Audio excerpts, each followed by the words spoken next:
কোথায়?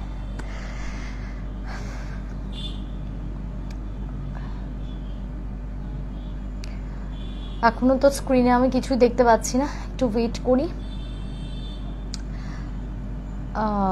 এবার আস্তে আস্তে আস্তে আস্তে আমাকে জয়েনিং দেখাচ্ছে। ঠিক আছে, চলো আস্তে আস্তে আস্তে জয়েন করো সবাই। ওকে, হাই দিদি, হ্যালো। সৃজন বোস লিখছে হ্যালো দিদি, হ্যালো। সঞ্চারী বাসু লিখছে হ্যালো। পারমিতা মণ্ডল লিখছে হাই আন্টি, এসে গেছি। সুমনদা ছোট কাকিমার গল্পগুলো তুমি যে লাইভে বলেছিলে তার লিঙ্ক একটু দাও। সুমনদা ছোট কাকিমার গল্প আমার সত্যিভূতের গল্পে যে 4th এপিসোডটা আছে প্রবাবলি ওটাতে আছে, লিঙ্কটা একটুখানি নিজে বের করে নিতে হবে বাবা। আমার এখন বসে আবার ওই পুরনো সব লাইভ ঘেটে লিঙ্ক বের করার মতন অ্যাফোর্ডেবল টাইম নেই, একটু দেখে নিও। বা গল্প শুনতে শুনতে কোনো সময় হয়তো হাতে পড়ে যেতে পারে মেবি। আচ্ছা, মধু লিখছে হাই, গুনগুন লিখছে হাই, সুমনা দে লিখছে হাই। তুমি এত সুন্দর কি করে লিখছো? তৃষা দেবনাথ, বাবা তো চোখটা সুন্দর তাই আমাকে সুন্দর লাগে। আজকে আমি প্রচণ্ড একটা হেকটিক ডে কাটিয়েছি। সেটা হচ্ছে যে চন্দননগর গেছিলাম, সেখান থেকে আবার ব্যারাকপুরে ফিরতে হয়েছে, তারপরে আবার ফিরেছি। শোন, একটা এত ইম্পর্টেন্ট জিনিস ছিল আমার কাছে যেটা শুভেন্দুকে দেওয়ার ছিল, ঠিক সেটা বেমালুম ভুলে আবার আগে করে নিয়ে চলে এসেছি। আমি আবার ফেরত গেছি, মাঝখানে আবার আমরা দুজনে মিট করে আবার ওটাকে ওর হাতে হ্যান্ড ওভার করে তারপরে আবার ব্যাক করেছি। So it was very hectic day এবং সব কিছু সামাল দিয়ে বাড়িতে ফিরে এসে ভাবলাম চটপট চটপট করে সিলেক্ট করেছি যে কোন কোন স্টোরিগুলো আজকে শেয়ার করব। দুর্ধর্ষ কিছু গল্প আছে, দারুণ দারুণ কয়েকটা ঘটনা আজকে বলবো। হ্যাঁ, তো ভাবলাম আজকে কিসের প্রমোশন করব, তারপরে ভেবে দেখলাম যে মৌমিতা সরকার ও আজকে আমাকে এইটা পাঠিয়েছে। এটা একটা মানে এর থেকে ভালো আরামদায়ক গরমকালেও করার মতন প্রমোশন আমি একটাও পাইনি, বিশ্বাস কর। আমি ভীষণ খুশি আজকের এই পার্টিকুলার প্রমোশনটা পেয়ে, আমার থেকে বেশি কেউ খুশি হয়নি। আচ্ছা, সুতপা লিখছে বিলেটেড হ্যাপি বার্থডে শ্রেয়া। আমার বিলেটেডটা ছাড়ো, এখন অ্যাডভান্সও অনেক দেরি আছে, 1 সপ্তাহ পরে আমার বার্থডে আসছে, ইটস কামিং। এখনো পর্যন্ত আমার বার্থডে আমি ক্রস করিনি, আমি এখনো আসতে অনেক দেরি আছি বার্থডেতে। নেক্সট উইকে 25 আমার বার্থডে, আর 25 তোমার আমি বার্থডে দিনই লাইভে আসবো। সেদিনকেই আমি আর কি 26 আমি অফ দিচ্ছি, ওই দিন সানডে আছে, IPL এর ফাইনালও আছে, তো সেই কারণে ওই দিনটা সবাই খেলা টেলা দেখতেই ব্যস্ত থাকবে। ওই সানডেটা যে লাইভটা সেটা আমি 25 আমার বার্থডে দিনই করবো, ঠিক আছে? আচ্ছা, তো পাখি দাস লিখছে হাই, কেমন আছো দিদি? সার্থক মুখার্জি, ভালো আছি। ওকে, সো যেটা বলছিলাম যে আজকে আমি প্রচন্ড খুব ভালোবেসে আজকে প্রমোশনটা করছি, জাস্ট বিকজ এত কমফোর্টেবল একটা জিনিসের প্রমোশন করতে আমাকে পাঠিয়েছে মৌমিতা। এইটা যেটা আমাকে পাঠিয়েছে এটা একটা ওই নাইটি স্টাইলের, অ্যান্ড দিস ইজ অফ 320। আচ্ছা, এই রকম এটার পরে যে কি অসম্ভব আরাম, ভীষণ সফট, ভীষণ বেবি কমফর্ট টাইপের একটা ব্যাপার, যেটা আমাকে ভীষণ ভীষণ রকম আরামদায়ক লাগছে। তো এটার প্রাইস আছে 320। যদি তোমরা বাড়িতে কেউ এইরকম এত বেবি কমফর্ট নাইটি ইউজ করতে চাও তাহলে ডেফিনেটলি মৌমিতাকে তোমরা যোগাযোগ করতে পারো। মৌমিতা এটার সাথে আমাকে আর একটা খুব সুন্দর জিনিস পাঠিয়েছে, যেটা আমি পরতেই পারতাম কিন্তু গরমে চোটে আমি পরিনি, আমি ওটা নেক্সট কোনোদিন পরে প্রমোশন করব। সেটা হচ্ছে একটা খুব সুন্দর কুর্তির সেট, যেটা হচ্ছে পিওর কটনের। ওকে, খুব মিষ্টি কালারটা তোমরা দেখো, আমি একটা দেখিয়ে দিচ্ছি। এটা খুব মিষ্টি পিওর কটনের একটা কালার, খুব লাইট কালার একটা। আমি যেহেতু লাইট কালার প্রেফার করি তো আমার খুব ভালো লাগছে। যদি এটা কেউ ডার্ক কালারের মধ্যে নেয় তো ডার্কের উপরেও পেয়ে যাবে। একটা সফট, এটার সাথে একটা পেন্সিল কাইন্ড অফ প্যান্ট আছে, আর তার সাথে একটা খুব সুন্দর লং নয়, এটা কতটা হবে, নি লেন্থ পর্যন্ত আসবে এরকম একটা কুর্তি। তো এই কুর্তি আর প্যান্টের সেটটা এটা আছে টোটাল 420। এই কুর্তি আর প্যান্টের সেটটা আছে 420। এটা কিন্তু কোয়ার সেট নয়, কুর্তি আর প্যান্টের সেট, ঠিক আছে? এবং এটার মেটেরিয়ালটা ভীষণ ভালো, এটা পিওর কটনের আছে। এটা আমাকে মৌমিতা পাঠিয়েছে ফ্রম কানন সাজকথা। আমি একটু চটপট করে মৌমিতা ডিটেলসটা বলে দিচ্ছি। ওর কিন্তু অফলাইন শপও আছে, তো তোমরা যদি কেউ চাও ওর সাথে তোমরা ডাইরেক্ট যোগাযোগ করে নিতে পারো। মালদাতে যাদের বাড়ি, ও মালদা থেকে এটা আমাকে পাঠিয়েছে। আদারওয়াইজ অনলাইনে তোমরা ওর কাছ থেকে পারচেস করতে পারো। আমি এটার বললাম 320, আর ওই যে কুর্তির সেটগুলো ওগুলো হচ্ছে 420। ভীষণ কমফোর্টেবল এবং ভীষণ অ্যাফোর্ডেবল রেঞ্জে এটা রয়েছে। 9932342418। I repeat 993234 2418 এই নাম্বারে তোমরা যোগাযোগ করে কানন সাজকথার তরফ থেকে কিন্তু দারুণ দারুণ ওদের কালেকশন দেখে নিতে পারো। ওকে, মৌমিতা সরকার ওর নাম, তোমরা যারা চাও চটপট চটপট ওকে কানেক্ট করো। আর বিশ্বাস করো এইরকম এইটা আমার খুব পছন্দ হয়েছে। Thank you so much for this one. আমি খুব মানে খুশি হয়েছি। আজকে দেখলাম আমি অন্য কিছু প্রমোশন করার জন্য আর একদমই আমার পক্ষে সম্ভব নয়। আজকে এতটাই এক্সস্টেড ছিলাম, তো আমি এটাই চুজ করলাম কি আমি এটারই প্রমোশন করে দেবো আজকে। চলো, আচ্ছা, তুমি আবার চন্দননগর এলে আমি তোমার সাথে দেখা করব দিদি। প্রিয়াঙ্কা দাস নন্দী, ঠিক আছে, হবে। আসলে আমিও ভীষণ একটা বিজি শিডিউলে যাই, তো ওভাবে আলাদা করে কারোর সাথে ইন্ডিভিজুয়ালি দেখা করাটা আমার জন্য মুশকিল হয়ে যায়। আজকে আমি কন্টাইতে আছি, তাজপুর থেকে ফেরার টাইমে খুব শরীর খারাপ, বাধ্য হয়ে কন্টাইয়ের হোটেলে উঠলাম। ও আচ্ছা আচ্ছা, আমি আজকে কন্টাইতে নেই, না হলে তোমার সাথে একবার অবশ্যই দেখা করে আসতে পারতাম।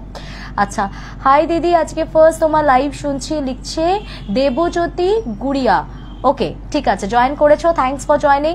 অ্যান্ড নতুন ফোন কিনে এসে তোমার লাইভ দেখছি, ওরে বাবারে বাবারে, welcome welcome to my show. যারা নতুন জয়েন করেছো তাদের প্রত্যেকে বলছি আশা করি ভালো লাগবে, সঙ্গে থাকো। ওকে, তো আর দেরি করবো না, এবার চটপট চটপট আজকের খুব ইন্টারেস্টিং কিছু স্টোরিজে যাব। এখানে আমি দুটো গল্প বলবো, তারপরে চলে যাব হচ্ছে আমার চ্যানেলে।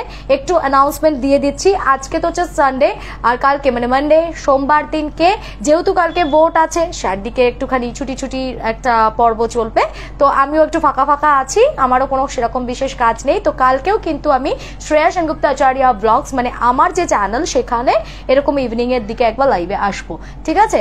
ওই একটা রাউন্ড ধরে নাও 8টা সাড়ে 8টার সময় আমি নোটিফিকেশনও একটা সেন্ড করে দেবো, সেটা আমার পার্সোনাল চ্যানেলে আসবো, ফেসবুকে আসবো না। তো আজকেও আমার চ্যানেলের জন্য একটা প্রচন্ড ভয়ঙ্কর গল্প আছে, সেটাতে পরে আসছি। আগে আমি এখানে তোমাদেরকে চটপট করে কিছু দারুণ দারুণ ঘটনা শোনাই। আজকে প্রথম যে ঘটনাটা শোনাবো এটা, আর আজকে এখানে যে ভিডিওসগুলো তোমরা দেখছো সেটা সত্যি ভূতের গল্প, আমার ফার্স্ট চ্যানেলে কালকে সকালবেলা আপলোড হয়ে যাবে। তো যারা যারা ইউটিউবে দেখবে তারা তো আমাকে ইউটিউবে শুনতেই পাবে, কারণ আমি জানি অনেকেই ফেসবুক ইউজার নেই, আমার ভিউয়ার্সরা যারা আছে তারা অনেকেই আমাকে সত্যি ভূতের গল্প চ্যানেলে ফলো করে। ওকে, সো সকলকে ওয়েলকাম জানিয়ে এবারে আমি আমার মেন স্টোরিটার দিকে যাচ্ছি। প্রথম যে ঘটনাটা বলবো একটু লেন্দি স্টোরি, আজকে সবকটা গল্পই বেশ লেন্দি যাবে। প্রথম যে স্টোরিটা সেটা আমাকে সৌম্যদীপ পাঠিয়েছে। সৌম্যদীপ ও হচ্ছে ক্লাস 12-এর হিউম্যানিটিস হচ্ছে ওর সেকশন মনে হয়, হ্যাঁ ওর হিউম্যানিটিস সেকশনের ও একটা বাচ্চা স্টুডেন্ট। তো ওদের স্কুলে ওদের ক্লাসে তোমার জাস্ট এই লাস্ট স্যাটারডে তার আগে স্যাটারডেতে একটা ভয়ঙ্কর ঘটনা বা একটা এক্সপিরিয়েন্স ওদের পুরো ব্যাচটার সাথে হয়েছে, তো সেটাই আমি এখন শেয়ার করব। এখন দেখবে যে বাচ্চাদের প্রি টেস্ট হয়ে গেলে ওই টেস্ট হওয়ার আগে সেরকম ভাবে সবাই কিন্তু ওই ক্লাস 10 বা 12-এ কেউ স্কুলে সেরকম একটা যায় না, খুব রেয়ার বাচ্চারা আসে, বা হয়তো ক্লাসে সর্বসাকুল্যে 10-12টা করে বাচ্চা থাকে। সেদিনকে আবার প্রচন্ড বোধহয় গরম টরম পড়েছিল, এই কিছুদিন আগের ঘটনা আমি বলছি, তখনও সামার ভ্যাকেশনটা স্টার্ট হয়নি, কিছুদিন আগে এত গরম পড়েছে। বললো সেদিনকে আমাদের 7টা বাচ্চা ছিল, যদিও ওদের স্কুলে এসি আছে। ওদের যে পার্টিকুলার রুমটা ক্লাস 12-এ যে রুমটা সেটা মোটামুটি একদম নিউলি কনস্ট্রাক্টেড, যার জন্য সেরকম কোনো মানে একদম নিউলি কনস্ট্রাক্টেড হলে কি হয়, পুরো একদম চারিদিক পুরো সিল্ড, দরজা জানলাগুলো প্রপারলি একদম ক্লোজড হয়, কোনো ভাঙা চোরা কিচ্ছু নেই, কোনো জায়গায় নড়বড়ে টড়বড়ে কিচ্ছু নেই। কেন বলছি রিজনটা পরে বুঝতে পারবে। হ্যাঁ, দরজাটাও পুরো একদম ভীষণ ভারী একটা সলিড দরজা, এসি লাগানো আছে ঘরে, প্রত্যেকটা জায়গায় কার্টেন্স গুলো সুন্দরভাবে দেওয়া আছে। দেখবে অনেকদিন একটা জিনিস ইউজ করতে করতে করতে কিছু কিছু জিনিস তো ড্যামেজ হয় না।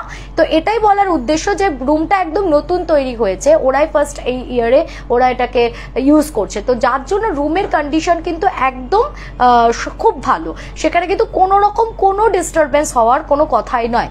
যাই হোক, তো এবার সেই দিনকে কি হয়েছে, এত গরম পড়েছিল, 7টা বাচ্চা টোটাল স্কুলে এসছিল, মানে ওই ক্লাসে ছিল, ক্লাস 12-এ 7টা বাচ্চা ছিল ওই হিউম্যানিটিসে। তো এবার ওখানে হিস্ট্রি টিচারের একটা ক্লাস ছিল, তো ওনার সিলেবাস কমপ্লিট হয়ে গেছে, উনি বললেন যে আজকে তোমাদের একটা ফ্রি ক্লাস দিয়ে দিচ্ছি, চলো আমরা একটু গল্প করি। তো ঠিক আছে, সবাই মিলে এবার ওরা বসেছে গল্প করবে। এবার যখন মানে 7 জনকে ম্যাম বললেন তোমরা একটু সামনের দিকে চলে এসো, একসাথে বসে এবার ওই ম্যাম আর ওই 7 জন মিলে নানান রকম বিষয়ে কথা বলতে বলতে ভূতের গল্পের টপিকে কথাটা উঠেছে। তো তখন নীলাঞ্জনা বলে ওদের মধ্যে একটি মেয়ে আছে, তো সেই নীলাঞ্জনা বলছে যে ওরা যখন ওড়িশাতে থাকতো, মানে ও অ্যাকচুয়ালি ওড়িশি, ওখান থেকেই ও বিলং করে, এখানে ওরা নতুন একটা কমপ্লেক্সে নতুন একটা ফ্ল্যাট কিনে বেশ কিছু বছর আগে শিফট করেছে। তো ওর যখন অনেকটাই বয়স কম, মানে কত হবে 7-8 ইয়ার্স হবে, সেই সময় ও সম্ভবত উড়িষ্যা থেকে এখানে ওরা এসেছিল। তো ওরা শিফট করার আগে একটা ঘটনা ওদের বাড়িতে ঘটেছে। তো কি ঘটনা, তো সবাই মিলে খুব ইন্টারেস্ট পেয়েছে, বলছে বল বল। তখন ও বলে যে ও নাকি যখন 7 ইয়ার্স ধরে নাও তখন একটা টেডি বিয়ার কিনেছিল অনেক ছোটবেলায়। এবার হয় না বাচ্চাদের দেখবে টেডি বিয়ার বা নতুন একটা কিছু কিনলে সেটার উপর একটা আকর্ষণ থাকে, বাচ্চারা সেটাকে নিয়ে সবসময় খেলা করছে সবসময়, মানে এটা বাচ্চাদের বেশি দিন হয় না, মানে একটা নতুন কিছু কিনলো সেটা নিয়ে 1 সপ্তাহ 2 সপ্তাহ একটুখানি বেশি নাড়াঘাটা করে, তারপরে আবার ব্যাস সেটা সেটার মতো পড়ে রইলো, আবার ওরা একটা অন্য নতুন কিছুতে শিফট করে গেল। এটা বাচ্চাদের সাইকোলজি। তো ওই রকম একটা টেডি বিয়ার ওরা চলে আসার সপ্তাহ 1.5 আগে ওরা কিনেছিল। তো ও তো খুব পছন্দ, ওটা নিয়েই আমি শোবো, ওটা নিয়েই আমি সারাক্ষণ খেলা করব। মাকে বলছে মা আমি ওটাকে নিয়ে ঘুমোবো। তো ঠিক আছে, কাকিমাও কিছু বলেনি, কাকু কাকিমা পাশাপাশি শুতো, তার পাশে ও টেডি বিয়ারটাকে শোয়াতো, নিজে দেওয়ালের দিকে শুতো, মানে কাকিমার আর ওর মাঝখানে টেডি বিয়ারটাকে রাখতো। তো প্রথম দিন ঘুমিয়েছে, কোনো অসুবিধা হয়নি। দ্বিতীয় দিন থেকে ও বলছে যে আমি যখন শুতাম, দেখবে 7 ইয়ার্সের হলেও বাচ্চা মেয়েরা বলতে পারে, মোটামুটি ঠিকঠাক বলতে পারে যে এক্স্যাক্টলি কি ঘটছে তাদের সাথে। তো যখন ওই বাচ্চাটা নাকি বলতে থাকে যে আমার পাশে একটা দিদি শুয়ে থাকে, আমার পাশে একটা দিদি শুয়ে থাকে রাত্রিবেলা, মানে ও যখনই ঘুমিয়ে পড়তো ঘুমের মধ্যে ওর কন্টিনিউ মনে হতো যে টেডি বিয়ারটা যেখানে শুয়ে আছে সেখানে নাকি একটা দিদি শুয়ে থাকে। তো প্রথমে এই কথাটার কেউ অতটা গুরুত্ব দেয়নি। 2-3 দিন পর একদিন বাচ্চাটা মাঝরাতে পুরো চিৎকার করে উঠে বসেছে, মানে নীলাঞ্জনা। তো বলছে আমি একদিন চিৎকার করে নাকি উঠে বসেছিলাম, তো মা আমাকে জিজ্ঞেস করাতে ও ঘুমের ঘরে নাকি উত্তর দিয়েছিল ওই দিদিটা আমাকে গলা টিপে মারতে আসছে। তো তখন আন্টির খুব ভয় লাগে বিষয়টা। আন্টি পরের দিন ওকে নিয়ে গিয়ে একটা ওই মৌলবীর কাছে নিয়ে গিয়ে একটা তাবিজ টাবিজ কিছু ধারণ করে দেয়, দেহবন্ধন করিয়ে দেয়। এবার সেদিন ওকে দেহবন্ধন করিয়ে আনানোর পর এবার সেদিনকে রাত্রেবেলা যখন শুতে গেছে আর কি, তখন কাকিমা এই জিনিসটা ফেস করেছে। কাকিমা মাঝরাতে এরকম চিৎকার করে উঠে বসেছে, কাকিমার মনে হচ্ছিল টেডি বিয়ারটার জায়গায় ওখানে একটা মেয়ে শুয়ে আছে আর সেই মেয়েটা কাকিমার গলা টিপে ধরতে যাচ্ছে। কাকিমা তখন রিলেট করতে পারে এবং তখন কাকিমা কাকুকে বলে যে না, তাহলে তো বাচ্চা কোনো ভুল বলেনি বা ওর কোনো হ্যালুসিনেশন হয়েছে এরকম কিছু ব্যাপার তো নেই, কারণ দুজনেই একসাথে এই ব্যাপারটা কি করে মানে একই জিনিস ফেস করবে। ও মানে বাচ্চাটাও নাকি উঠে বসে বলেছিল যে আমার দিদিটা গলা টিপতে আসছে, আবার কাকিমাও বলছে যে এরকম গলা টিপতে আসছে। তো পরের দিন যখন মৌলবীর কাছে যায় তখন মৌলবী বলেছিল যে তোমাদের বাড়িতে কি নতুন কিছু আনা হয়েছে, তাহলে সেটা থেকে একটুখানি ডিস্টেন্স মেনটেন করো, কারণ কিছু একটা গন্ডগোল আছে সেটার মধ্যে, নতুন কি আনা হয়েছে। তো কি কাকিমা অত টেডি বিয়ারটার কথা কাকিমার মাথাতেই আসেনি। হ্যাঁ, তো কাকিমা কি করে সেদিনকেও একটা ওই গায়ের মধ্যে নিজেরও একটা গায়ে বন্ধন দিয়ে নিয়ে চলে আসে। সেদিন রাত্রেবেলা যখন শুয়েছে ওরা অ্যাজ ইট ইজ ওই টেডি বিয়ারটাকে মাঝখানে নিয়েই শুয়েছে। বাচ্চা মেয়েটা মানে নীলাঞ্জনা তখন খুব ছোট, ও তখন দেখছে যে ওর পায়ের কাছে ওই মেয়েটা দাঁড়িয়ে আছে। মেয়েটার কিন্তু কোনো বিকৃতি নেই, মেয়েটার যে মুখটা ভূতের মতো দেখতে, সামথিং খুব ক্রিপি কিছু সেরকম কোনো ব্যাপার না, একদম নর্মাল একটা বেশ মিষ্টি সুন্দর দেখতে বাচ্চা মেয়ে, খুব একটা বয়স না, ওই 13-14 হবে এরকম, টিনেজে হয়তো সদ্য ঢুকেছে এরকম এজ হবে, ওরকম একটা মিষ্টি বাচ্চা মেয়ে। মেয়েটা পায়ের কাছে দাঁড়িয়ে আছে। এবার ও বলছে আমি স্বপ্নের মধ্যেই না ওকে বলছি যে তুমি কে তুমি কে, খালি টেডি বিয়ারটাকে আঙ্গুল দিয়ে দেখাচ্ছে আর বলছে আমি ওর মধ্যে থাকি, আমি তো ওর মধ্যে থাকি। এই কথাটা ও শুনেছে। আবার ওই মানে ওর ভয়ে ঘুমটা ভেঙে যায় এবং ঘুম থেকে উঠে ওনাকে ভীষণ কাঁদতে শুরু করে। পরের দিন যখন কাকিমা ওকে জিজ্ঞেস করেছে বা সেদিন রাত্রেবেলা যখন কনসোল করছিল যে কি হয়েছে না হয়েছে, তো তখন বলছে যে এরকম আমি ওই টেডি বিয়ারটাকে দেখিয়ে একটা দিদি এরকম বলছে, ওই দিদিটা যে দিদিটা আমাদের গলা টিপে ধরছিল সেই দিদিটা বলছে ওই দিদিটা নাকি ওই টেডি বিয়ারটায় থাকে। তখন ওরা রিলেট করতে পারে যে হায় রে কপাল, ওরা এত জিনিস খুঁজে ভাবছে যে কি বলছে, কি নতুন আনা হয়েছে, টেডি বিয়ারটার কথা ওদের আর মাথাতে আসেনি, সেটা বাচ্চার একটা ছোট্ট সামান্য জিনিস, তো ওটাকে ওরা অ্যাভয়েড করে গেছিল। তো তখন ওরা রিলেট করতে পারে যে ওই জন্যই বোধহয় মৌলবী বলছিলেন যে নতুন এমন কোনো একটা জিনিস আনা হয়েছে বাড়িতে যেটার সাথে অন্য কিছু চলে এসেছে বাড়িতে। তো তারপর ওরা যখন বুঝতে পারে যে টেডি বিয়ারটায় কিছু গড়বড় আছে, সঙ্গে সঙ্গে পরের দিন সকালবেলাতে উঠেই কাকিমা ফেলে দেয়। এবং তারপরে তো বললাম যে ওরা উড়িষ্যা থেকে এখানে শিফটই করে গেছিল। এখানে চলে আসার পর ওরা আর জানে না যে ওই টেডি বিয়ারটার কি কি হয়েছে না হয়েছে, মানে ওই চ্যাপ্টারটা ক্লোজ। তো তারপরে আবার সবকিছু নর্মাল হয়ে গেছিল। যাই হোক, একটা এরকম টেডি বিয়ার নিয়ে একটা খুব বিটার এক্সপিরিয়েন্স ওদের একটা সময় হয়। তো এই একটা ঘটনা নীলাঞ্জন আর কি কথার ফ্লোতে শেয়ার করে। তারপরে আরো দুটো বান্ধবী ওখানে ওদের ছিল, একজনের নাম হচ্ছে হর্ষিতা আর এঞ্জেল। তো হর্ষিতা আর এঞ্জেল ওরাও ওদের একটা অদ্ভুত এক্সপিরিয়েন্স বলে, ওরা দুজনে সেম কমপ্লেক্সেই থাকে। তো ওরা আবার একদিন কি করেছে, দিওয়ালি পার্টি চলছিল তখন। তো বলছে আমরা দিওয়ালি পার্টির দিন বাড়ির বড়রা সবাই ওখানে আছে, মানে যেটা দিওয়ালির আগের দিন হয় না কি ভূত চতুর্দশী, ওই ভূত চতুর্দশীর দিনের কথা বলছে। আমরা এরকম খেলতে খেলতে পার্কে চলে গেছে হর্ষিতা আর অ্যাঞ্জেলা, সম্ভবত মেয়েটার নাম। আচ্ছা, তো ওই অ্যাঞ্জেলা আর হর্ষিতা ওরা দুজনে পার্কের দিকে খেলছে, ওরা দোলনাটাতে বসে দুলছে। আর কমপ্লেক্সের ভেতরে বলছে যে একদম ওপরে আর একটা 5th ফ্লোরে বোধহয়, ওখান থেকে একটা কুকুর ব্যালকনি থেকে কন্টিনিউ ওদের দিকে তাকিয়ে প্রচন্ড জোরে ডেকে যাচ্ছে, চিৎকার করে যাচ্ছে। তো ওরা কিছুতেই বুঝতে পারছে না যে কুকুরটা কি বলতে চাইছে, মানে কুকুরটা কন্টিনিউ ওপর থেকে ওদের দিকে তাকিয়ে সমানে জোরে জোরে চিৎকার করে যাচ্ছে। আর ওদের ঠিক দোলনাটার পেছনে হচ্ছে স্লিপটা। তো এবার ওরা বলছে যে আমরা লাস্টে ভয়ের চোটে এত ডাকছে কেন, কি হলো বিষয়টা বুঝতে না পেরে জাস্ট পেছনের দিকে যখনই ঘুরেছে, বলে আমরা দুজনে তড়াক করে মানে চমকে উঠে জাস্ট দোলনা থেকে ঝাঁপ মেরে নেমে যেন তেন প্রকার ওখান থেকে দৌড়ে পালিয়ে আসতে পারলে বাঁচি। বলছে ওই যে স্লিপের যে স্লাইডটা আছে, ওই স্লাইডটার ঠিক মাঝখানে একটা কালো ট্রান্সপারেন্ট মতন অবয়ব এরকম কিছু একটা যেন উবু হয়ে জাস্ট বসে আছে। এবং আমরা তখন বুঝতে পারলাম যে কুকুরটা কিন্তু জাস্ট ওই জিনিসটা দেখেই এতক্ষণ ধরে অত জোরে বার্কিং। তো ওইভাবে কুকুরটা সমানে চিৎকার করে যাচ্ছিল দেখে ওরা লাস্টে যখন পেছনে ঘোরে এই একটা দৃশ্য ওরা দেখে যে একটা উবু হয়ে খুব অদ্ভুত ভাবে একটা ব্ল্যাক কালারের ট্রান্সপারেন্ট কিছু ওই স্লাইডটার ঠিক মাঝখানে বসে রয়েছে এবং খুব বিকৃত ভাবে বসে আছে, যেটা দেখে ডেফিনেটলি ভয় লাগবে। এবং সেটা কিন্তু কোনো মানুষ নয়, একটা ছায়া, একটা অবয়ব মাত্র, সেটা দুজনেরই চোখে পড়েছে। তো ওরা দুজনেই অসম্ভব ভয় পায় এটা দেখে এবং দেদার দৌড় ওখান থেকে। তো এরকম প্রত্যেকের টুকিটাকি এক্সপিরিয়েন্স শেয়ার করতে করতে ওদের গ্রুপে একটা নন্দিনী বলে মেয়ে ছিল। তো তখন একটা নন্দিনীর খুব ক্লোজ ফ্রেন্ড হয় সে তখন বলছে যে নন্দিনী তুই তো কখনো কাউকে এটা বলিস না, তো বল না একটু তোর ম্যাটারটা শেয়ার কর না বন্ধুদের সাথে, কি হয়েছে আজকে তো সেরকম কেউ নেই, আমরা মাত্র এই কজন আছি, তোর প্রবলেমটা ম্যামকে বল না। তো এবার হিস্ট্রি টিচার যে ছিল ওই ম্যামও একটু ইন্টারেস্ট পেয়েছে। তো ম্যাম বলছে কি হয়েছে বলো, আমাকে কিছু প্রবলেম হয়েছে?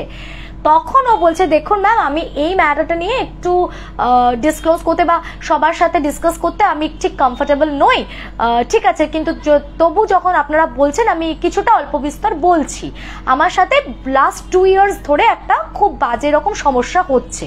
তো কি সমস্যাটা ওর হচ্ছে না, 2 ইয়ার্স ব্যাক ওরা একবার রাঁচিতে গেছিল, সেই রাঁচি থেকে ফেরার পর থেকে ওর মধ্যে কিছু কিছু ডিফারেন্স ও ফিল করতে স্টার্ট করে। কিরকম না, প্রথম যেটা শুরু হয়েছিল, ও শুতে যখন যেত ওর ঠিক মাথার কাছে পাশে একটা সাইডে একটা জানলা ছিল, ওর কন্টিনিউ প্রথম মনে হতো যে জানলার কাছে কেউ যেন একটা দাঁড়িয়ে আছে।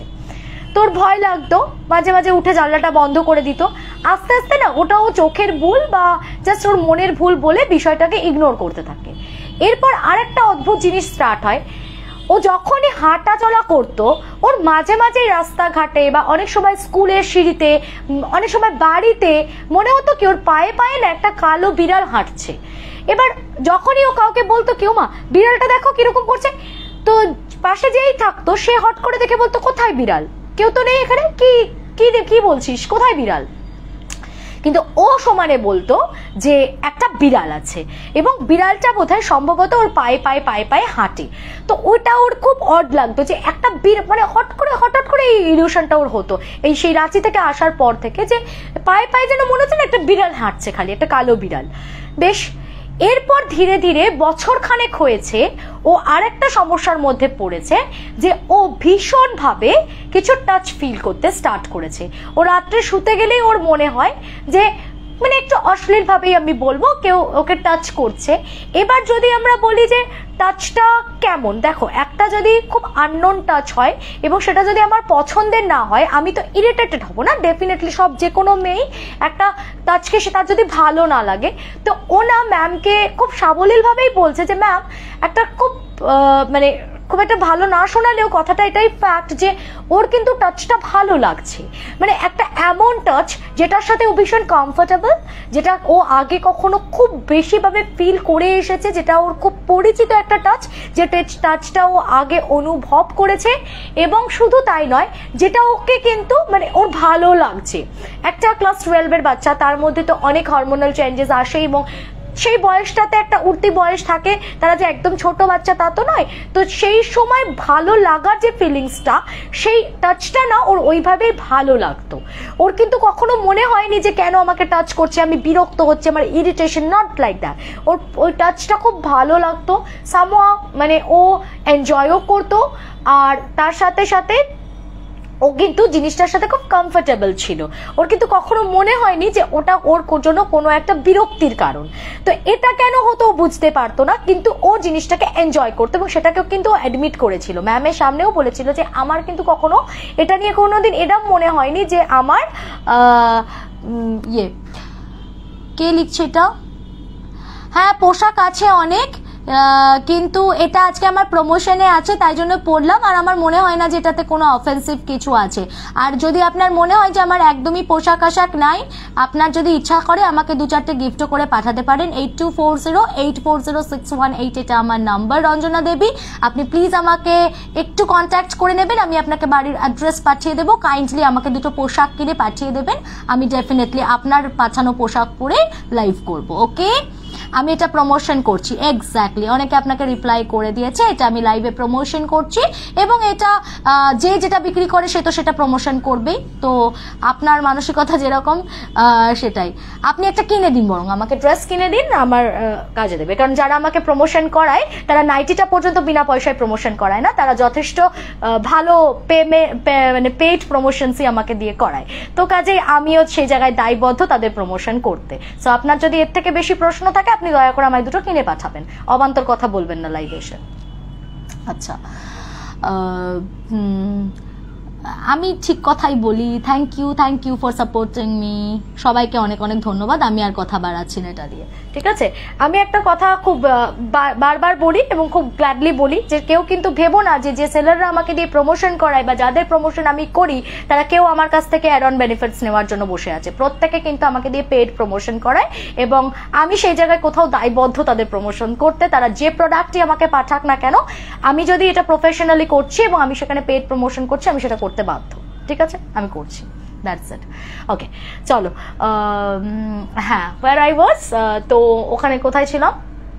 তোমাদের সবেতেই এক্সকিউজেস না, কিছু মানুষের সব নিয়ে প্রবলেম, জীবনে প্রবলেম ছাড়া ওদের কিছু নেই, সব কিছু নিয়ে একটা অন্য কারোকে গিয়ে একটা খুঁত কাটবো, সব কিছু নিয়ে একটা অফেন্সিভ কথা বলবো। আমি দেখেছি মানে সেটা শালীনতা বজায় রেখে হোক, অশালীন হোক, শালীন হোক, হোয়াট এভার ইট ইজ, সবসময় একটা কথা বলতেই হবে। মানে এরকম কি করে বলো, তোমাদের কখনো নিজেদের মনে হয় না যে এরকম সবসময় গিয়ে কারোর পায়ে পায়ে লাগিয়ে কথা বলবো, 2-4টে লোকজন আবার আমার উপর ঝাঁপিয়ে পড়বে, যেচে পড়ে গাল বাড়িয়ে চড় থাপ্পড় খাবো?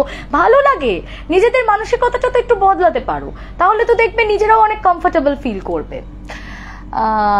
আচ্ছা, মৌসুমী কুণ্ডু মন্ডল লিখছে, আজ আমি প্রথমবার এলাম শ্রেয়া লাইভে, গল্প শুনতে ভালো লাগছে, ভালো লাগে, থ্যাংক ইউ।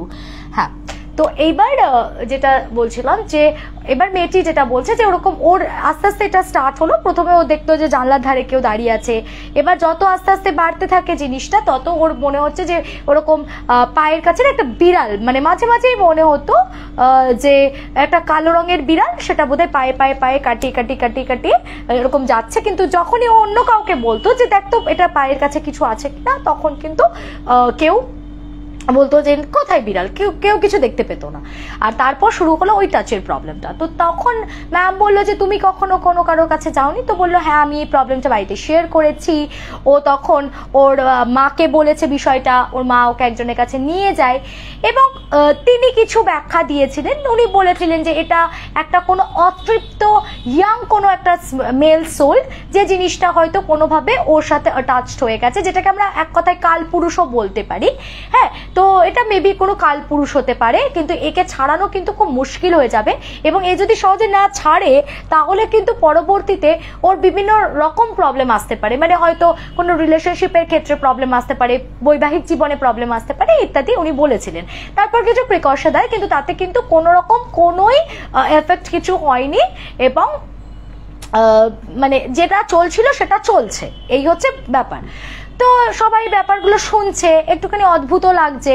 তারপরে যেমন আরো কিছু ইনসিডেন্ট ও বলে যে জানেন আমার মাঝখানে একটি ছেলের সাথে একটু আমি কমিউনিকেট করতাম স্বাভাবিকভাবে, একটা 11-12 এর বাচ্চারা তো আজকাল খুব ছোট বাচ্চা হয় না, তাদের তো অনেক সময় মানে হয় না, একটা কোয়েট স্কুলে পড়ে, কোনো একটা ছেলেকে ভালো লাগতেই পারে, একটু হলো কথোপকথন হচ্ছে। বলে একদিন রাত্রবেলা মানে আমাকে একটি ছেলে প্রপোজ করে, আমার মাথায় জাস্ট একটা থট এসেছিল যে আমি কি ওর সাথে এগোবো, মানে আমি কি ওকে হ্যাঁ করবো বা কিছু, মানে বলে আমি রাত্রেবেলা ঘুমোতে পারিনি, আমার সারা রাত্রি মনে হচ্ছে কেউ যেন একদম খুব বাজেভাবে রেগে গিয়ে আমার চুলের মুঠি ধরে টানছে, মানে এরম একটা ফিলিংস ওর এসেছিল।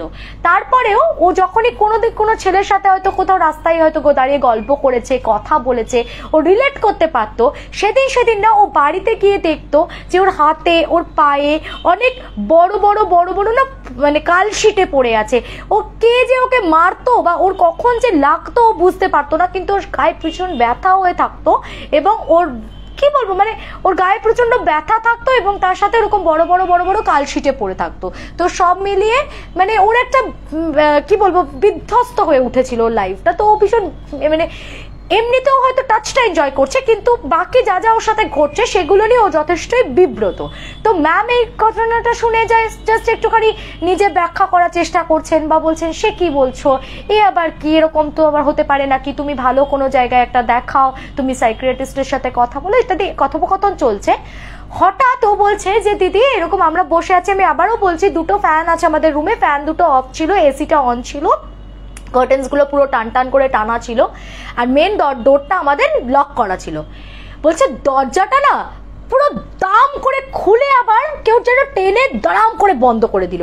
মানে একটা নিস্তব্ধ পরিবেশ ছিল, বা হয়তো নিস্তব্ধ বলবো না, সেখানে অল্প গুঞ্জন চলছে, একটা টিচারের সাথে একটা স্টুডেন্টের একটা সফট কনভারসেশন চলছে। টিচার হয়তো বুঝিয়ে তাকে বলছে যে আচ্ছা বাচ্চা তোমার এই প্রবলেমটা হচ্ছে, তো তুমি একটু ডক্টর কনসাল্ট করো বা কিছু, যখন এইরকম একটা কথোপকথন চলছে বা কিছু, তো ওরকম মানে সেই একটা বিভৎস আওয়াজ করে দরজাটা প্রচন্ড জোরে খুলে দাম করে বন্ধ হয়ে গেল। তো রীতিমতো না টিচারও ভয় পেয়ে গেছে, আর বাচ্চারা তো ভয় পেয়ে গেছে যে এটা কি হলো, মানে হাওয়া তো চলছেই না, আর অত ভারী দরজা সেটা কিন্তু ওইভাবে বন্ধ হতেও পারবে না। তো তখন টিচার বললো যে মেবি তাহলে বাইরে থেকে কি কেউ এসছিল যে এখানে ক্লাস চলছে কিনা দেখার জন্য, চেক করার জন্য, তাই হবে, তোমরা ভয় পেও না। বলে উনি না আর কথা বাড়ালেন না, বললেন তোমাদের এবার তো লাঞ্চ ব্রেক স্টার্ট হওয়ার মোটামুটি টাইম হয়ে গেছে, এক্ষুনি বেল পড়বে, তো ঠিক আছে তোমরা সবাই এবার টিফিন রেডি করো, খাওয়া দাওয়া করো, আমি আসছি। বলে টিচার আর বেশিক্ষণ দাঁড়ায়নি, বইটা সব নিয়ে তাড়াতাড়ি করে উনি চলে গেলেন। তো ওরা এসিটা যেহেতু চলছে আবার দরজা বন্ধ করে সবাই বসে যে যার মতন খাওয়া দাওয়া করছে। এবার যেটা আমাকে সৌম্যদীপ বললো যে দেখো এবার যখন লাঞ্চ টাইম চলে তখন কিছুক্ষণ হয়ে যাওয়ার পরে আস্তে আস্তে এবার সবাই কেউ ওয়াশরুম যাবে, কেউ তোমার হাত ধুতে যাবে। তো তখন সৌম্যদীপ, অন্বেষা আর গায়ত্রী বলে একটা মেয়ে ছিল, ওই তিনজন খালি একমাত্র বসে আছে। আর বাকি মানে বাকি চারজন যারা ছিল, মানে টোটাল ওরা 7 জন ছিল, তো বাকি 4 জন কেউ ওয়াশরুম গেছে, কেউ হয়তো বাইরে একটু হাতটা ধুতে গেছে, কিছু একটা হবে। তো ওরা 3 জনে তখনও লাঞ্চ কন্টিনিউ করছে, ওরা খাচ্ছে। বলছে ওরা বেরিয়ে গেল, যেহেতু এসিটা চলছে তো ওরা বললো যে দরজাটা ভালো করে টেনে দিয়ে যা যাতে ঠান্ডাটা না বেরিয়ে যায়। তো ওরা দরজাটা ভালো করে টেনে দিয়ে 4 জন চলে গেছে, মানে এক এক করে 1 by 1 বেরিয়ে গেছে, আর ওরা 3 জন তখনও খাচ্ছে। বলে দরজাটা কিন্তু বন্ধ করার সাথে সাথে না, অনেক সময় হয় দেখবে দরজা বন্ধ করলে কার্টেনটা উড়লো বা হয়তো ফ্যান ট্যানগুলো একটু নড়তে চড়তে পারে সঙ্গে সঙ্গে আর কি, এদিকে যে হাওয়ার একটা ভাইবসটা যায় ওই ভাইব্রেশনটাতে পেছনের দিকের কিছু মুভ করতে পারে, ঠিক আছে। কিন্তু বলছে ওরা দরজাটা লক করে বেরিয়েও গেছে, তারপরে মিনিট 2-3 ক্রসড হয়ে গেছে, ঠিক আছে। হঠাৎ করে অন্বেষা আমাকে বলছে পেছনে তাকা। আমরা দেখছি ঠিক আমার পেছনে যেখানে নন্দিনী বসেছিল, ঠিক একটা ফ্যানের তলায় যেখানে নন্দিনী বসেছিল, ওর ওপরের ফ্যানটা দিদিভাই জোরে জোরে জোরে জোরে দুলছে। তো ওটা দেখে ওরা তিনজনে অসম্ভব ভয় পেয়েছে, বলছে এটা কি হচ্ছে, মানে বলছে আমাদের নিজেদের তখন একটা এতটাই অদ্ভুত এক্সপিরিয়েন্স হচ্ছে যে এটা আমরা কি দেখছি। তো বলছে বুঝতে পারছি না, হঠাৎ পুরো ফ্যানটা বুঝতে পারছি যে এরকম ভাবে না ফ্যানটা দুলছে, অথচ ঘরে কিন্তু এসি চলছে, ঠিক আছে, ওখানে কিন্তু ফ্যানটা চলার কোনো কথাই নয়, মানে ফ্যানটা কিন্তু চলছিল না নড়ছিল না, কিন্তু ওরকম ফ্যানটা জোরে জোরে জোরে জোরে মুভ করছে।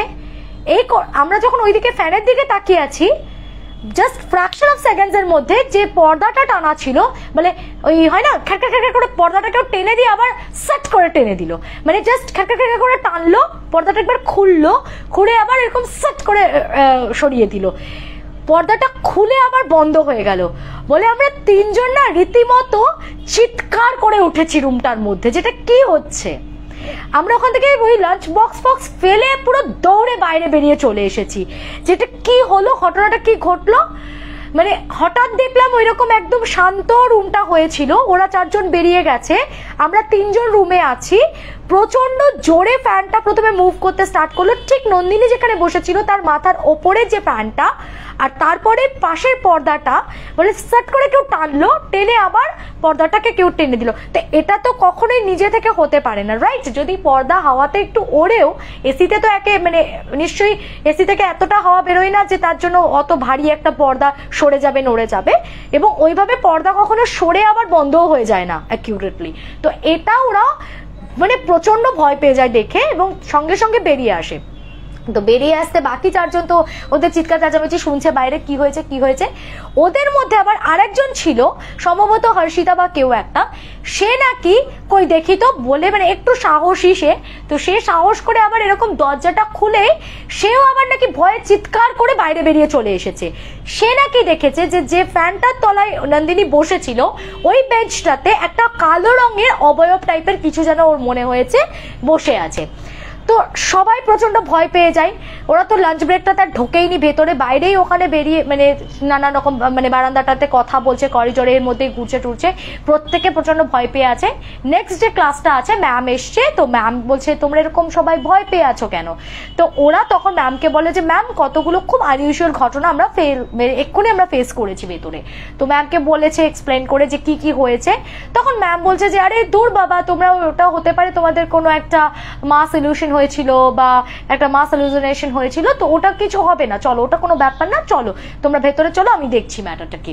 তো ম্যাম তো ওদেরকে টেনে নিয়ে গেছে ভেতরে, ওরা তো কিছুতেই যাবে না, ভয় পাচ্ছে। তো যাই হোক ম্যামের সাথে তারপর ভেতরে ঢুকেছে। তো সে ওইটাতে মনে হয় ওদের কোনো একটা এক্সাম ছিল ওই ক্লাসটাতে। তো ম্যাম ওদেরকে কিছু লিখতে টিখতে দিয়েছে, নন্দিনী পেছনে বসেছিল। তো ম্যাম হঠাৎ করে নন্দিনীকে বলে যে তুমি তো এত ক্লাস আজকে কম বাচ্চা আছে, তো অত পেছনে কেন গেছো, তুমি সামনে চলে এসো। বলছে যে নন্দিনী যখন পাশে এসে বসেছে, ও এসে বলছে দিদি ভাই ও পুরো আমার পাশে এসে বসলো, সৌম্যদীপের ঠিক পাশে এসে বসেছে। বলে আমরা না, আমি আর অন্বেষা আমার পাশে, আমরা দুজন ফিল করতে পাচ্ছি ওর কাছ থেকে না একটা প্রচন্ড হিট ফিল হচ্ছে, মানে ও যেন একটা অসম্ভব গরম হয়ে রয়েছে, মানে ওর চারিদিক থেকে যেন একদম সার্কেল করে একটা প্রচন্ড হিট আসছে, মানে যেটা না আমরা ওর পাশে বসতে পারছি না, মানে ওই এসির মধ্যেও আমাদের তখন দরদর করে গলদঘর্ম অবস্থা, মানে আমাদের এতটাই কষ্ট হচ্ছে। লাস্টে আমি বললাম যে ম্যাম আমি এখান থেকে কমফর্ট ফিল করছি, আমি নেক্সট ওই সাইডের বেঞ্চটায় গিয়ে বসবো, দিয়ে ও সাইডে গিয়ে বসলো, মানে এতটাই একটা ডিসকমফর্ট হচ্ছে ওর পাশটাতে বা ওর কাছটাতে গেলে। তো তারপর যখন ম্যাম বেরিয়ে গেলেন তখন বোধহয় একটা ব্রেক ছিল, আর তারপরে আবার একটা এক্সাম ছিল, তখন মূলত ওদের সিলেবাস কমপ্লিট হয়ে গেছে, শুধু ওই ফ্রি ক্লাস থাকতো বা হয়তো এক্সাম থাকতো।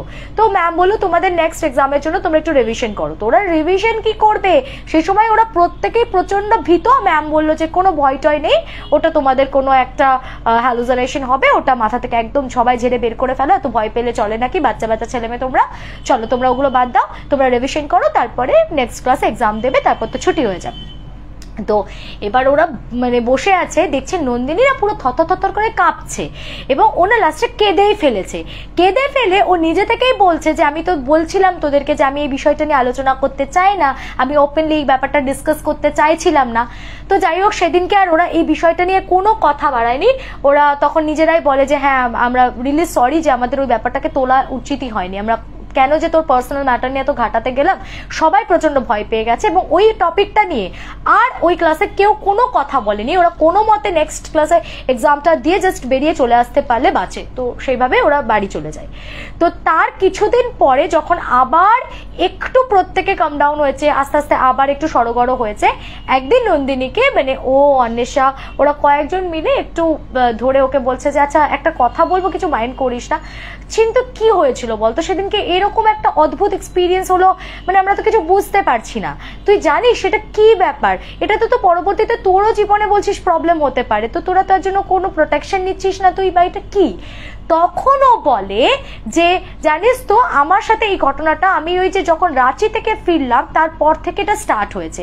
আজ থেকে বছর 2 আগে আমি রাঁচিতে যখন গেছি, আমাদের ওখানে এক রিলেটিভের বাড়ি, তো আমি রিলেটিভের বাড়িতে গিয়েই উঠেছিলাম।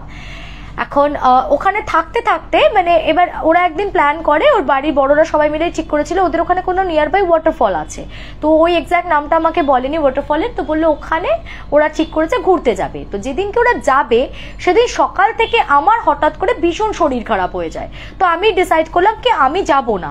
তো আমি বললাম যে তোমরা ঘুরে এসো, মা বাবাকে বললাম, আর আমার সব যারা রিলেটিভসরা আছে ওরা সবাই যাবে, তো বাকি যে কজন বাড়িতে আন্টি ছিল আঙ্কেল ছিল আমি বললাম আমি আঙ্কেল আন্টির সাথে বাড়িতে থেকে যাচ্ছি। তো ওরা সবাই চলে যায়, ওরা থেকে গেছিল, ওরা ওখানে গেছে ঘুরেছে ফটো নিয়ে এসেছে। এবার দিয়ে বাড়িতে আসার পর যখন জাস্ট বোধহয় ওয়াটারফলটার নামটা বলেছে যে এই নামের এখানে কোথাও ওরা গেছিল এই লোকেশনে, সঙ্গে সঙ্গে বলছে আমি জানি না আমি কিভাবে এটা বলেছিলাম, বাট ওনার নিজে থেকেই বলতে স্টার্ট করেছিল। ধরো তখনও 12-এ, তো তখনও 9 বা 10-এ ছিল এরকম। তো বলছে আমি নিজে থেকেই বলতে স্টার্ট করেছিলাম যে আচ্ছা এটা কি এরকম ছিল, এর পাশে এরকম ছিল, ওটা নিচের দিকটা এরকম খাদ আছে না, ওখানে বোধহয় নামতে দেয় না, ওখানটা ব্লক করে দিয়েছে না, এখন আর নামতে দেয় না। তো যখন ও গড়গড় করে পুরো জায়গাটার ডেসক্রিপশনটা বলছে, তখন না সবাই বাড়ির খুব অবাক হতে থাকে যে ও এরকম এত গুছিয়ে এত এক্স্যাক্টলি ব্যাপারটা বলছে কি করে, ও তো কখনো ওই লোকেশনে যায়নি, তাহলে ও বলছে কি করে? সবার মানে ভীষণ একটা কৌতূহলী মনোভাব। তো তারপরে ও হঠাৎ করে ওর এই রিলেটিভ যে আর কি ওখানকার লোকেশনেই থাকে, তো সে বলছে যে আচ্ছা তোমরা তো এখানকার লোকাল পার্সন, তোমরা জানো যে এইখানে এই একটা ইয়ারও বলেছে নির্দিষ্ট করে যে এই ইয়ারে একটা কাপল বোধহয় ওইখানটাতে নিচ দিয়ে পড়ে গিয়ে দুজনেরই মৃত্যু ঘটেছিল, তারপর থেকে ওই নিচটাতে যাওয়াটা বন্ধ করে দিয়েছে না। তো তখন ওরা মানে অবাক হয়ে বলছে যে অত ছোট বাচ্চা, আর ধরো এইসব ছোটখাটো ইনসিডেন্ট এতটা রিমোট প্লেসে গিয়ে তো সেখান থেকে অত নিউজ কভারেজ ও তো পায়ও না, তো যার জন্য কি হয়েছে অত যে হাইলাইটেড ছিল ইনসিডেন্টটা তাও নয়, তাহলে ওই বাচ্চা মেয়ে ও কি করে এত জানবে?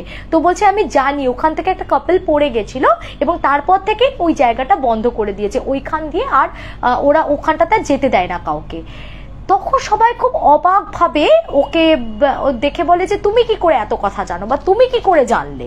তোমার তো এই কথাগুলো জানার কথা নয়, কারণ তুমি তো কখনো এখানে আসোনি বা তুমি তো এখানকার কিছুই জানো না। কিন্তু ও কিন্তু পুরোটা বলে দিতে পেরেছিল, ও নিজেও জানে না যে ও কিভাবে বলতে পেরেছিল, এবং ও কিন্তু বলেছিল যে ওখান থেকে একটা কাপল পড়ে গিয়ে মারা যায়। ওই যে তান্ত্রিকের কাছে পরবর্তীতে যায়, সেই তান্ত্রিক বলেছিল ওর সাথে এমন কোনো একটা সোল আছে, কোনো একটা অতৃপ্ত ইয়াং মেল সোল আছে, এবং সেটা ওর সাথে এমন ভাবেই ওতপ্রোত ভাবে আছে যে একে ছাড়ানো কিন্তু খুব মুশকিল, ইটস লাইক কালপুরুষ। কিন্তু এটা কিন্তু কালপুরুষ সেরকম হয় কি তোমার হট করে কাউকে ভালো লেগে গেল, তার পিছে পড়ে গেল, এরম টাইপের হয়তো, বাট এটা কিন্তু ওর একটা পাস্ট লাইফ কানেকশনও আছে এই ক্ষেত্রে। এটা ওদের মানে ওর নিজের ব্যক্তিগত অভিজ্ঞতা, ওর ফিলিংস, এবং এই যে ওই টাচটা ও ফিল করে, সেখান থেকে ও তো একটা যথেষ্ট অ্যাডাল্ট মেয়ে, এবার ওর এই আস্তে আস্তে রিয়েলাইজেশনটা এসেছে যে যে টাচটা ওর কাছে আসছে সেটা কিন্তু খুব চেনা এবং সেটা কিন্তু ওর জন্য ভীষণ কমফোর্টেবল। তো ও এটা রিয়েলাইজ করেছে যে যে জিনিসটাই আমার সাথে আছে তার সাথে আমার কোনো প্রিভিয়াস কানেকশন আছে, এবং পুরো ম্যাটারটাকে ওরা রিলেট করে ও যেটা বুঝতে পারে যে হতে পারে যে ওই যে কাপলটা ওখানে মারা গেছিল তার মধ্যেই হয়তো মেয়েটা রিবার্থ পেয়েছে, যেটা কিনা আমরা ধরে নিতে পারি নন্দিনী, এবং হয়তো মেল সোল যেটা ছিল সেটা কোনো কারণে আর রিবার্থ পায়নি।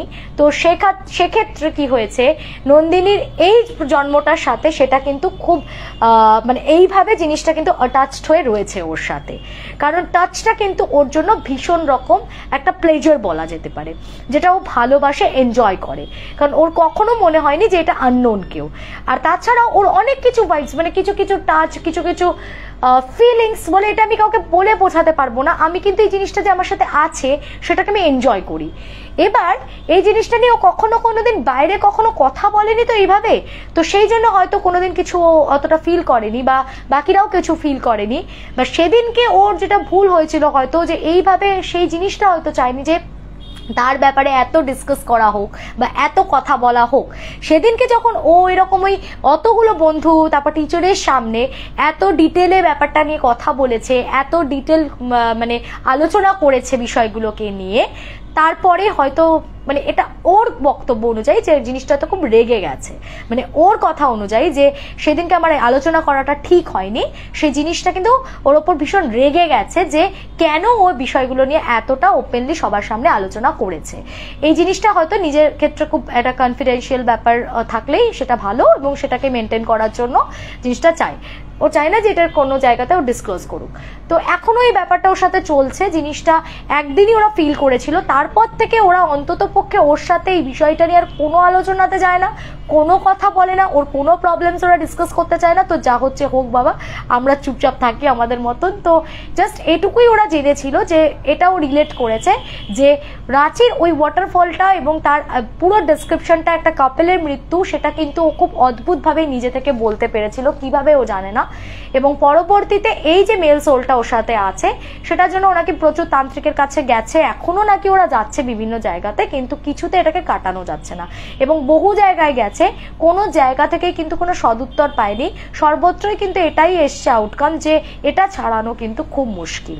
ওকে, তো এটা একটা খুব সাংঘাতিক ইনসিডেন্ট যেটা আমাকে শেয়ার করেছে, ওকে, যেটা আমাকে শেয়ার করেছে সৌম্যদীপ। তো আমার তো দারুণ লেগেছে। এক তো হচ্ছে এখানে অনেকগুলো ভূতের গল্প ছিল, কারণ ওরা যখন প্রথমে ফ্রেন্ডসরা মিলে গল্প করছিল তখন প্রত্যেকেরই কিছু কিছু কিছু কিছু ছোট ছোট এক্সপিরিয়েন্স আমরা শুনলাম, তারপরে আমরা মেন ঘটনায় এলাম। আর নন্দিনীর এই ইনসিডেন্টটা তো ডেফিনেটলি খুব মানে বেশ ইউনিক আর বেশ ডিফারেন্ট। তো আমার তো দারুণ লেগেছে, আমি তো ভীষণ এনজয় করেছি। তোমরা আমাকে ডেফিনেটলি এখানে কমেন্ট করো যে তোমাদের কেমন লাগলো, আর এরপর যাবো আমার নেক্সট গল্পটাতে। আচ্ছা, খুব ভালো লাগলো, খুব ভালো লাগলো লিখছে অপর্ণা রায়, নন্দিনী দেব, সোনালী সাহা, সবাই লিখেছে খুব ভালো লাগলো গল্পটা। দিদি কাল আমাদের এখানে ভোট, দিদি রুদ্র দত্ত লিখছে আমাদের এখানে, মানে আমার ভোট এখানে না, আমার ভোট 1 তারিখে কলকাতাতে, কিন্তু কালকে ব্যারাকপুরেও মনে হয় ভোট, কালকে ব্যারাকপুর, চন্দননগর সব জায়গাতেই ভোট। সিরাত লিখছে দারুণ লাগলো, সাংঘাতিক ভয়ঙ্কর, আবার খুব টাচিং একটা ঘটনা। ঠিক আছে, তবে আমি চাইবো যে এটা ওর ডেফিনেটলি এটার হাত থেকেও মুক্তি পাক, এবং যেটা গেছে একটা পাস্ট লাইফের মিটে যাওয়া ঝড়টা চলে গেছে যখন, আর সেটা এই লাইফটাও না নষ্ট করুক। কারণ এই জিনিসগুলো থাকলে, মানে আমি শুনেছি যাদের ক্ষেত্রে ঘটে তাদের ক্ষেত্রে বলে তো পরবর্তীতে বৈবাহিক লাইফে, মানে বৈবাহিক জীবন শুরুই হয় না, মানে বিয়ে টিয়ের ক্ষেত্রেও খুব প্রবলেম আসে। তারপর তোমার ধরো এই যে ও রিলেশনশিপে বারবার যেতে যাচ্ছে, মানে কোনো ছেলের সাথে ও ইন্টিমেট হলেই বা একটু বেশি কথা বললে পর্যন্ত নানান রকমের অদ্ভুত অদ্ভুত এক্সপিরিয়েন্স ওর সাথে হচ্ছে। তো এটা ঠিক নয়, আমার কোথাও মনে হয় যে এই জায়গাটা থেকে ওর বেরিয়ে আসাটা খুব দরকার। আচ্ছা, খুব ভালো লাগলো লিখছে মৌসুমী কুন্ডু দি। এটা কত নম্বর গল্প? এটা ফার্স্ট স্টোরি ছিল, একটু লেন্দি স্টোরি ছিল, তো অনেকটা টাইম এটাতেই চলে গেছে। এরপরে আমি যাবো আমার আজকে সেকেন্ড স্টোরিটাতে। ওকে, আচ্ছা, আমার গলার চেনটা কোথা থেকে কিনেছো? এই গলার চেনটা আজকের নাকি? কে লিখেছো এটা? চান্দ্রেই সিহি। এটা আমার সেই কোন ছোটবেলার চেন, এটা আমি বরাবরই গলায় পরে থাকি। কোথা থেকে কিনেছি মনে আছে নাকি? কবে কোথাও থেকে মা হয়তো গড়িয়ে দিয়েছিল, জানি না। আমি সেই ছোট্ট থেকেই পরে থাকি এটা গলাতে। আচ্ছা, এটা মনে হয় না তখনকার দিনে এত ফ্যাসিনেশনও ছিল আমাদের সেনকো পিসিওয়ালা। তখন বোধহয় আমরা ওদের লোকাল যে স্বর্ণকার কাকুরা থাকতেন, মানে লোকাল শ্যাকরা ট্যাকরা যারা হয় তাদের কাছ থেকেই হয়তো হতো না, বাড়ি থেকে গিয়ে আমরা এটা বানিয়ে দাও, এটা গলায় সবসময় পড়া চেন বানিয়ে দাও, ওরকম চেন বানিয়ে দিয়ে চলে আসা আর কি। হ্যাঁ, আচ্ছা, আমাদের ওপর রেগে যাবেন না তো? সে আবার না না, আমাদের ওপর রাখবে না, আমরা কি কাউকে নিয়ে কিছু বলেছি? আমাকে এরকম ভয় দেখাস না প্লিজ। আমি না মাঝে মাঝে একটু ভয় পাই, মাঝে মাঝে আমি ভাবি যে আমি দেখো আমি যতগুলো গল্প বলি প্রত্যেকটা জিনিসের কিন্তু এক্সিস্টেন্স আছে। ধরো কারো বাবার গল্প বলছি, কারো নিজেদেরই সব লোকেদেরও গল্প বলি তো, এবং প্রত্যেকের কারো শ্বশুর মশাই, কারোর শাশুড়ি মা, এরা সব এদেরই গল্প বলি। তো এদের তো ডেফিনেটলি একটা এক্সিস্টেন্স ছিল একটা সময় না। মাঝে মাঝে আমার এটা ফিল আসে না তা নয়, যে আমি কিন্তু প্রত্যেকটা জীবিত মানুষকে নিয়ে, মানে যারা একটা সময় অন্তত জীবিত ছিল তাদেরকে নিয়ে কথা বলছি। তো নিশ্চয়ই তারা কোথাও যদি থেকে থাকে তা শুনতে পাচ্ছে, কিন্তু দোষ না নিয়ে, মানে আমি তো তাদেরকে মানে তাদেরকে নিয়ে কোনো অফেন্সিভ আলোচনা করছি না, আমি জাস্ট তাদের কথা শেয়ার করছি মাত্র। তবে আমার এরকম অভিজ্ঞতা হয়েছে, যেটা আমি বলেছিলাম, আমি ভীষণ ভয়ও পেয়েছিলাম যে যদি কোনো গল্প মানে আমি এটা একদম ফ্যাক্ট বলছি, যদি কোনো গল্প না শেয়ার করার মতো হয়, মানে যদি কেউ খুব স্ট্রংলি চাইছে কি না আমি এটা শেয়ার করব না, ইন দ্যাট কেস কিন্তু আমি সেই ভাইবসটা পাই, সেটা কোনো না কোনোভাবে পাই, ঠিক আছে? তখন আমি সেই স্টোরিটা অ্যাভয়েড করে যাই। এটা একদম স্ট্রিক্টলি আমি করি, আমি বহু স্টোরি অ্যাভয়েড করি। আমি যে ভাইবসটা পাই যে এই স্টোরিটা আমার জন্য শেয়ার করাটা ঠিক না, মানে হয় আমার নিজের শরীর খারাপ লাগে, না তো আমি বলেছিলাম না তোমাদেরকে সেই দরজায় নকিং বা কিছু, আমি কিছু না কিছু বুঝতে পারলে আমি অ্যাভয়েড করে যাই স্টোরিটা। আচ্ছা, আমি একটা এক্সপিরিয়েন্স শেয়ার করতে চাই। লিখছে কে লিখলো, শতরূপা বলে কেউ লিখলো বোধহয়। আচ্ছা, যে যারা যারা আমাকে তোমাদের লাইফে ঘটা কোনো অলৌকিক বা দৈবিক বা যে কোনো রকম স্টোরি শেয়ার করতে চাও, 8240840618 এই নাম্বারে যোগাযোগ করবে। ওকে, 8240840618 এটা আমার নাম্বার, এই নাম্বারে যোগাযোগ করে নেবে। আচ্ছা, আজ প্রথম ফেসবুকে লাইভ জয়েন করেছো আকাশ বিশ্বাস, ওকে ওয়েলকাম। আচ্ছা, ও আচ্ছা দিদি ভাই মেসেজটা দেখো, আমি Soumyadeep, thank you once again. Soumyadeep, তোমার অভিজ্ঞতাটা এক্সপিরিয়েন্সটা খুব ভালো ছিল। তুমি পারলে তোমার এই অভিজ্ঞতাটা কালকে সকালবেলা আমি ইউটিউবেও আপলোড করে দেব, তো তোমার ফ্রেন্ডসদের সাথে ডেফিনেটলি শেয়ার করো। তোমাদের সবার সাথে ঘটা এরকম ভয়ঙ্কর একটা ঘটনা, তো আমার তো দারুণ লেগেছে, আশা করি তোমার বন্ধুরাও এনজয় করবে। সবাই মিলে শুনো, and thank you once again তোমাকে, কেন কি তুমি এত সুন্দর একটা ঘটনা আমাকে শেয়ার করেছিলে। ওকে, আবার এরকম যদি নতুন কোনো ভূতের খপ্পরে পড়ো ডেফিনেটলি আমাকে জানিও।